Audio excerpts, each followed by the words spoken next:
Hello guys, ఎలా ఉన్నారు? వీడియోకి వెళ్లే ముందు ఒకసారి ఈ వీడియో క్లిప్స్ ని చూడండి. దేశ రాజధాని అయిన ఢిల్లీ వీధుల్లో ఒక్కసారిగా రణరంగంగా మారాయి. ఒకవైపు పార్లమెంట్ వర్షాకాల సమావేశాలు ప్రారంభం కావడం, మరోవైపు దాదాపు 20,000 మందికి పైగా విద్యార్థులు పార్లమెంట్లో ముట్టడించడానికి దూసుకురావడం దేశవ్యాప్తంగా సంచలనం సృష్టించాయి. అసలు ఎవరు వీరంతా? దేశ రాజధాని ఢిల్లీలో ఒక్కసారిగా వేలాది మంది విద్యార్థులు రోడ్లపైకి ఎందుకు వచ్చారు? పోలీసులు లాటరీ చార్జ్ చేయాల్సిన పరిస్థితి ఎందుకు వచ్చింది? కేవలం సోషల్ మీడియాలో ఒక సరదాగా మొదలైన ఒక గ్రూప్ ఈ రోజు పార్లమెంట్ ను సైతం ప్రశ్నించే స్థాయికి ఎలా చేరింది? వాళ్ళు అడిగిన ప్రశ్నలకు గవర్నమెంట్ ఏం సమాధానం ఇచ్చింది అనేది ఈ వీడియోలో తెలుసుకుందాం. అస్సలు మిస్ అవ్వద్దు, స్కిప్ చేయొద్దు, వీడియోని ఎండ్ వరకు చూడండి. ఇక విషయంలోకి వెళ్తే, బోస్టన్ యూనివర్సిటీలో చదువుకున్న అభిజిత్ దీపికే అనే 30 ఏళ్ల ఒక పొలిటికల్ కమ్యూనికేషన్ స్ట్రాటజిస్ట్ సోషల్ మీడియాలో సరదాగా ఈ కాక్రోచ్ జనతా పార్టీని స్థాపించారు. మొదట్లో ఇదొక స్ట్రాటజికల్ ఉద్యమంగా మాత్రమే ఉండేది.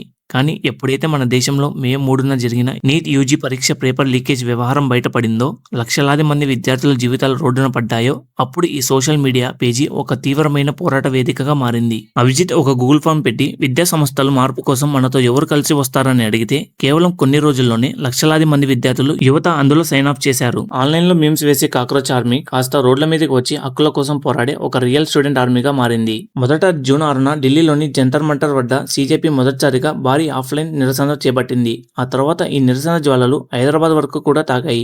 జూన్ 14న హైదరాబాద్ లోని ఇందిరా పార్క్ ధర్నా చౌక్ వద్ద కాక్రోచ్ జనతా పార్టీ ఆధ్వర్యంలో వేలాది మంది విద్యార్థులు, యువత భారీ శాంతియుత నిరసనలు కార్యక్రమం నిర్వహించారు. ఈ నిరసనకు ప్రముఖ విద్యావేత్త, మెగాసిస్ అవార్డు గ్రహీత సుమన్ వాంగ్చుక్ స్వయంగా తరలి వచ్చి మద్దతు ప్రకటించడం దేశవ్యాప్తంగా పెద్ద హాట్ టాపిక్ అయింది. సీజేపీ అనేది కేవలం ఒక రాజకీయ వేదిక కాదు, ప్రతి భారతీయుడు మేల్కోవడమే ఈ లక్ష్యం అనేది ఆయన పిలుపునిచ్చారు. భయభుక్త్ భారత్ అనే నినాదంతో విద్యార్థుల ప్లేట్లు, చెంచాలు మోగిస్తూ వినూత్నంగా దాలి బచావో అని నిరసనలు తెలిపారు. పరీక్షలు నిర్వహించడంలో పూర్తిగా విఫలమైన కేంద్ర విద్యాశాఖ మంత్రి ధర్మేంద్ర ప్రధాన్ తక్షణమే రాజీనామా చేయాలని గట్టిగా డిమాండ్ చేశారు. రోజులు గడుస్తున్న ప్రభుత్వం నుండి సరైన స్పందన రాకపోవడంతో సుమన్ వాంగ్చుక్ గారు జంతర్ మంతర్ వద్ద దాదాపు 20 రోజుల పాటు అమరణ నిరాహార దీక్షకు కూర్చున్నారు. కానీ ఇటీవల పోలీసులు ఆయనను బలవంతంగా హాస్పిటల్ కి తరలించడంతో విద్యార్థుల ఆగ్రహం కట్టలు తెంచుకుంది. దాంతో సీజేపీ ఫౌండర్ అభిజిత్ పార్లమెంట్ ముట్టడికి చెల్లో సంసద్ అని పిలుపునిచ్చారు. ఈ క్రమంలోనే నిరసనకారులు బారిగేట్లను బద్దలు కొట్టుకుంటూ పార్లమెంట్ వైపు దూసుకెళ్లడానికి ప్రయత్నించారు.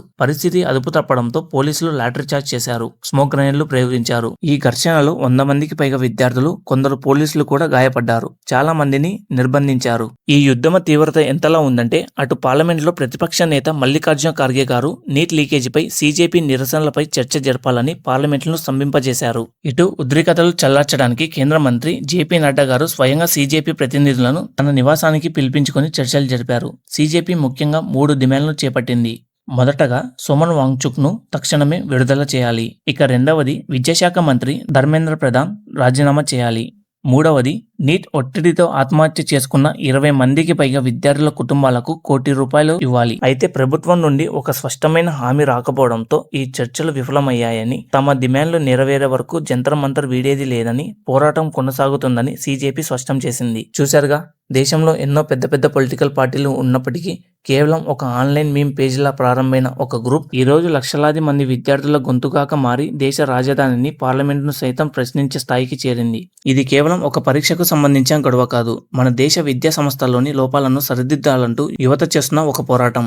మరి ఈ కాక్రోచ్ జనతా పార్టీ పోరాటంపై, నీట్ పరీక్షల లీకేజ్ వ్యవహారంపై మీ అభిప్రాయం ఏంటో కింద కామెంట్స్ లో తెలియజేయండి. మరిన్ని ఆసక్తికరమైన నిజాలను తెలుసుకోవడానికి మన ఛానల్ని సబ్స్క్రైబ్ చేసుకోండి.